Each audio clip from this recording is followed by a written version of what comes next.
یہ کہانی ہے ایک قوم کے سچے جذبوں کی، جب بے مثل قربانیوں کے سبب اندھیرے چھٹ گئے، ایک نیا سویرا، ایک نئی امید ملی، ایک روشن کل منتظر تھا۔ یہ کہانی ہے تخریب کے خلاف غیر متزلزل عزم اور ولولے کی۔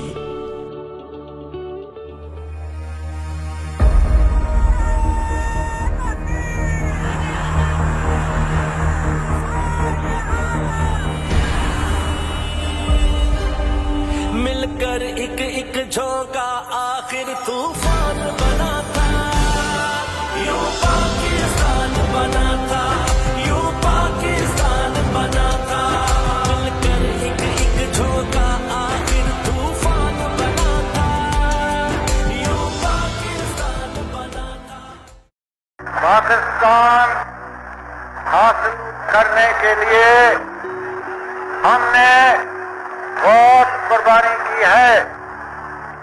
ہمارے دشمن یہ چاہتے ہیں کہ پاکستان پیدا ہوتی قائم ہو جائے، مگر ہمیں پاکستان کو قائم رکھنے کے لیے ابھی اور قربانی کرنا ہوگی۔ پاکستان کا قیام نہ صرف ایک علیحدہ ریاست کا حصول تھا، بلکہ نفرت، جبر و استبداد اور بیرونی تسلط کے خلاف نظریے کی فتح تھی، جسے سندھ سے بنگال تک عوامی پذیرائی ملی۔ وطن عزیز کو ابتدا سے ہی انتظامی مسائل، مہاجرین کی آبادکاری، ریاستوں کا الحاق اور اثاثوں کی تقسیم پر ہندوستانی ہٹ دھرمی جیسی مشکلات کا سامنا تھا۔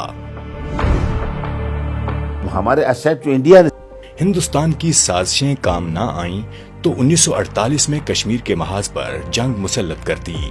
قوم نے یکجہتی سے دشمن کا مقابلہ کیا اور بابائے قوم کی قیادت میں ملت کی تعمیر و ترقی کا سفر بھی جاری رکھا۔ قائد نے اپنی سیاسی بصیرت اور دور اندیشی سے نوزائیدہ ریاست کو سنبھالا اور بے سر و سامانی کے عالم میں قوم نے نئے ملک کی مضبوط بنیاد رکھی۔ ایک اسپیشل ٹرین چلی جس میں تقریباً قدرت سے بابائے قوم کو کم مہلت ملی اور آزادی کا تحفہ دے کر بر صغیر کے محبوب رہنما دار فانی سے کوچ کر گئے۔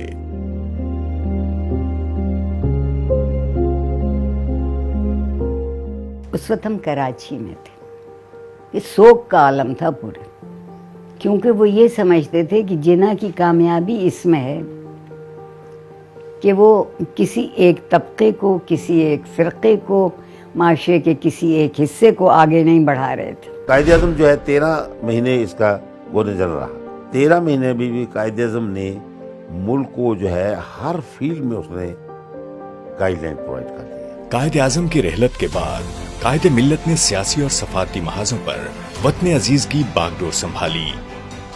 عزم صمیم کے سبب کامیاب وسائل پر جذبہ تعمیر غالب رہا۔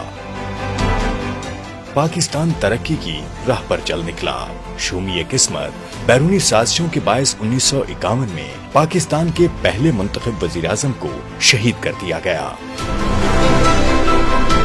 مسلم لیگ کو آرگنائز کرنے میں ان کا بڑا رول تھا۔ صنعتی ترقی کی بنیاد رکھی گئی اور پاکستان میں ادارے قائم کیے گئے، پاکستان میں پلاننگ کمیشن قائم ہوا۔ لیاقت علی خان کی شہادت سے ایک قسم کی ہماری کمر ٹوٹ گئے۔ پاکستان اپنے منفرد جغرافیے کی وجہ سے دنیا کے نقشے پر ایک اہم ملک کی صورت ابھرا۔ مغرب سے اتحاد اور چین سے دوستی نے وطن عزیز کو عالمی سیاست اور سر جنگ میں کلیدی کردار فراہم کیا۔ عالمی تشخص اور سفارتی تعلقات میں فروغ کے ساتھ ریاست کی تشکیل اور آئینی ترقی کا سفر جاری رہا، جس کی بدولت 1956 میں قوم کو پہلا آئین ملا۔ پاکستان کی جیو اسٹریٹجک جو سچویشن ہے، جو اس کا محل وقوع ہے، اس کی وجہ سے جو عالمی طاقتیں ہیں یا علاقائی طاقتیں ہیں،